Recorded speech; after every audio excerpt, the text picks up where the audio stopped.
साईं की बात। बच्चे, आज ना तुम साईं सा चरित्र का पारायण करो। तुम पारायण करोगे ना तो देखना अब तुम्हारी ज़िंदगी में बदलाव होने शुरू हो जाएंगे। तुम ना साईं सा चरित्र का पारायण करना छोड़ना मत, जारी रखना, रोज़ पढ़ना, धीरे धीरे रोज़ एक पाठ पढ़ना, रोज़ करना। फिर देखना कि तुम्हारे जीवन में जो भी परेशानियाँ उत्पन्न हो रही हैं ना, वो अपने आप ख़त्म हो जाएंगी। तुम्हें कहीं भागने की, किसी से पूछने की, कुछ भी करने की ना कहीं कोई ज़रूरत है ही नहीं। किसी से ना कुछ पूछने की, ना कुछ करने की, कुछ भी नहीं मेरे बच्चे। सिर्फ साईं सा चरित्र पर विश्वास रखो।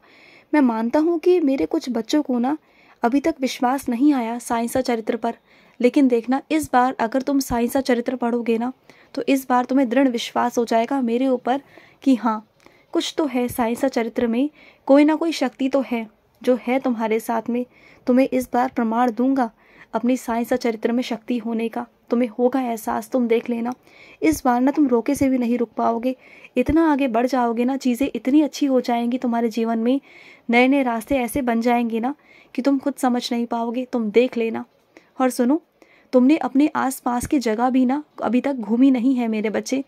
बहुत सारी चीज़ों से तुम अभी भी अनजान हो, तो वहाँ घूम कर आ जाओ ना।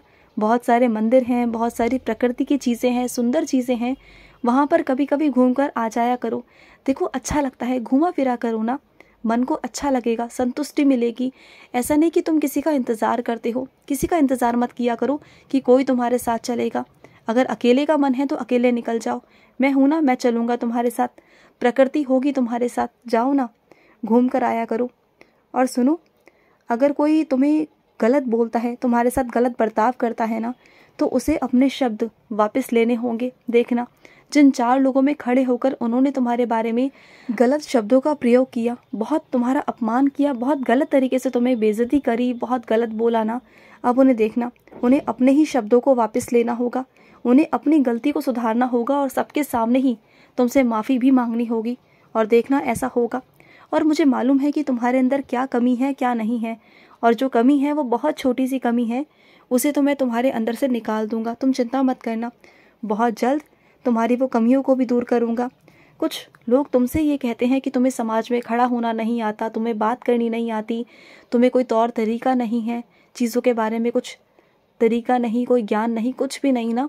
तो सुनो, तुम्हें अब ऐसे इंसान से मिलवाने वाला हूँ कि वो तुम्हें अब हर एक चीज़ सिखाएगा कि कैसे चलना है, कैसे बात करनी है, समाज में कैसे खड़ा होना है। तुम्हारा आत्मविश्वास जो कमज़ोर पड़ गया है ना कुछ लोगों की वजह से, क्योंकि तुम्हें बार बार तुम पर इल्ज़ाम लगाकर, तुम पर दोषारोपण कर कर, तुम्हारे बारे में उल्टी सीधी बातें कर कर, तुम्हारे बारे में कुछ गलत सलत कहकर, बातें जोड़ कर ना तुम्हें इतना गलत बताने की कोशिश की गई है, इतना बुरी तरीके से कि तुम ना बस, तुम्हारा आत्मविश्वास अंदर से कमज़ोर पड़ गया है। लेकिन तुम चिंता मत करो, तुम्हारे आत्मविश्वास को मैं लेकर आऊँगा। तुम चिंता बिल्कुल भी मत करना। और तुम्हारी प्रार्थना है ना, जो भी तुम मुझसे प्रार्थना कर रहे हो ना, उसी वजह से ना तुम जिंदा हो मेरे बच्चे। तुम्हारी प्रार्थनाओं की वजह से ना तुम पर मेरा आशीर्वाद काम कर रहा है, और वही सिद्ध भी होगा मेरे बच्चे। और आने वाली चीज़ों में ना तुम देखना कि सब कुछ ऐसा हो जाएगा तुम्हारी ज़िंदगी में कि सब कुछ बदल जाएगा। और अगर कोई कुछ भी तुम्हारे बारे में कुछ गलत करने की कोशिश करेगा तो तुम पर असर नहीं होगा, बिल्कुल भी नहीं होगा। तुम जानते हो, तुम्हारे शत्रुओं ने बहुत कुछ करने की कोशिश की, वो बहुत खतरनाक थे, वो चाहते थे कि तुम्हारे साथ कुछ गलत हो जाए, और उन्होंने तुम्हारी ज़िंदगी में भी ना दखलंदाजी करने की बहुत कोशिश की, बहुत तरीके अपनाए उन्होंने कि ऐसे नहीं तो वैसे, वैसे नहीं तो ऐसे। लेकिन देखा ना तुम्हें किस तरीके से वहाँ से बाहर निकाल कर ले आया। तुम्हें वो कुछ भी नहीं कर पाए, कैसा भी नहीं कर पाए, बल्कि तुम्हें ही मैंने इतना ऊपर कर दिया है ना कि तुम तक पहुँचने के लिए ना उन्हें बहुत समय लग जाएगा। वो चाह कर भी तुम तक नहीं पहुँच पाएंगे, और वो जहाँ तक पहुँचेंगे ना तुम उससे भी आगे निकल चुके होगे। वो चाह कर भी ना तुम तक नहीं पहुँच पाएंगे। अब मैं तुम्हें इतना आगे ले जाने वाला हूँ ना, इतना तुम्हें ज़िंदगी में देने वाला हूँ ना कि कभी कोई कमी नहीं आएगी, कुछ भी नहीं आएगी। और सुनो, पानी की बहुत किल्लत है ना तो तुम्हारे आसपास, तुम्हें पानी भी खरीद कर पीना पड़ता है, बहुत परेशानी है ना, और तुम्हारा हाथ भी तंग है ना, तो पानी का जितना हो सके कम से कम इस्तेमाल करो मेरे बच्चे। जितना ज़रूरी है ना उतना ही इस्तेमाल करो। कई मेरे बच्चे पता है क्या करते हैं, 1 गिलास पानी भर के पीते तो हैं, लेकिन आधा पी के ना उसमें से आधा फेंक देते हैं। तो उस एक एक घूंट की, एक एक बूंद की कीमत को समझो ना मेरे बच्चे। तुम अगर ऐसा करोगे ना तो उन बच्चों से पूछो जिनके पास उतना भी पानी नहीं होता, उन्हें पानी खरीद के पीना पड़ता है। तो पानी का भी थोड़ा सम्मान करो, क्योंकि पानी मेरे ही देन है। वो एक ऐसी देन है जो कहीं नहीं मिलेगी तुम्हें। वो एक आशीर्वाद है तुम्हारे लिए। उसकी वजह से ही तुम सांस ले पाते हो, उसकी वजह से ही तुम जीवित हो मेरे बच्चे। समझो इस बात को। खाना और पानी तुम्हारी सर्वोपरि आवश्यकता है, जो तुम चाह कर भी ना उसे अपने से अलग नहीं कर सकते। समझ रहे हो ना मेरी बात को? अगर मैं आज तुम्हारे दरवाजे पर आया तो मुझे क्या खिलाओगे, पहले ये बताओ।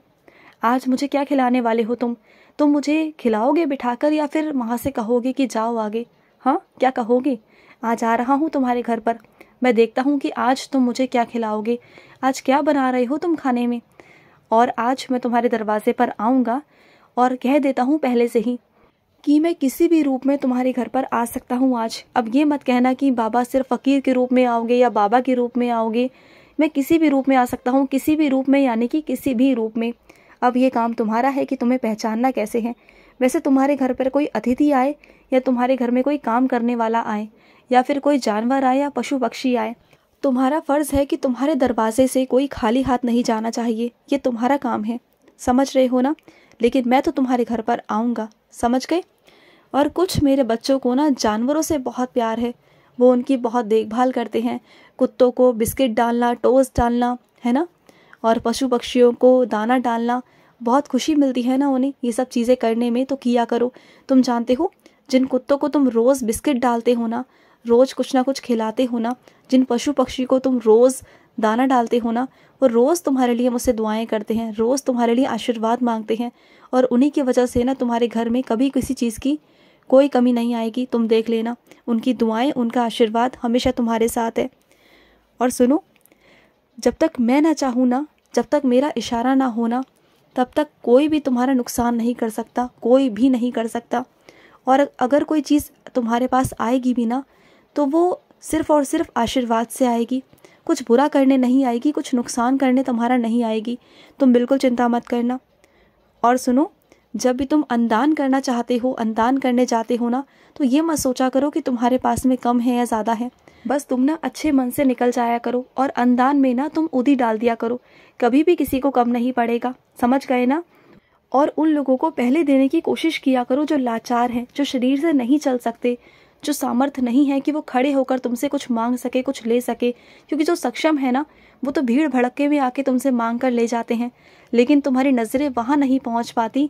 जो बेचारे लाचार हैं, जो उठ नहीं सकते, जो बैठ नहीं सकते, जो एक कोने में बैठे रहते हैं ना, वो बस यही उम्मीद करते हैं कि तुम उनके पास पहुँचो और उन्हें वो खाने को दे दो। तो सबसे पहले तुम्हारा काम यही है कि तुम्हारी नज़रें सबसे पहले वहीं पहुँचनी चाहिए जो सामर्थ्य नहीं है, जिनका शरीर ना बहुत कष्ट में है, जो बहुत पीड़ा में है ना, उनकी सहायता तुम्हें सबसे पहले करनी चाहिए और वहीं तुम्हें पहुंचना चाहिए। जो सक्षम है वो तो कर ही लेंगे ना, आज नहीं तो कल, तुमसे नहीं तो किसी और से, वो कहीं ना कहीं से कर लेंगे, वो अपना पेट भर ही लेंगे। लेकिन तुम्हारा फ़र्ज़ है कि तुम उनको पहले दो, समझ गए ना? वही असली अन्नदान है, वही असली चीज़ें हैं मेरे बच्चे, और वहीं से तुम्हें बहुत आशीर्वाद भी मिलेगा। और सुनो, तुम जिस चीज़ के लिए परेशान हो ना, उस चीज़ का इंतज़ाम हो जाएगा, परेशान मत रहो। सारा इंतज़ाम मैं करवा दूंगा, तुम बिल्कुल चिंता मत करना, और सारा सब कुछ बहुत अच्छे से होगा। और जहाँ तुम्हें जवाबदेही है ना, जिन कामों को, उन कामों को तुम सही से करो, क्योंकि जहाँ तुम्हें जवाब देना है ना, तो वहाँ तुम चीज़ों में बहाने नहीं मार सकते, वहाँ तुम्हें काम करना ही होगा। और सही से काम करो ना, क्या बात है। मानता हूँ कि आजकल तुम किसी और चीज़ों में लगे पड़े हो, तुम्हारा मन कहीं और भटक रहा है, लेकिन पहले काम ज़रूरी है मेरे बच्चे। जिन चीज़ों से तुम्हारा घर चलता है ना, पहले वो ज़रूरी है, बाकी सब कुछ बाद में।